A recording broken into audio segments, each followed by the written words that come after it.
In this video, I'll be showing you guys how you can use the Read Aloud feature on Microsoft Edge browser for mobile. Simple and easy. So we had to search something here, which is HK.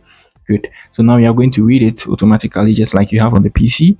So you can see at the bottom where the address is, you can see the book and then the speaker there. That's the Read Aloud feature. Good. Let's say you don't find it. So what you are going to do is tap on the hamburger menu bottom right at the same side.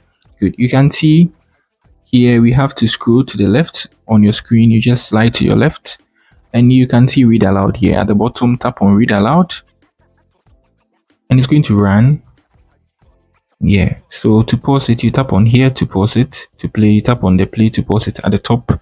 You can see also you can just tap on the feature at the side too as well to just read aloud. Good. And that's it on how to use the Read Aloud on Microsoft Edge browser for mobile. So you just tap on the play to play. If you want to exist, you exist.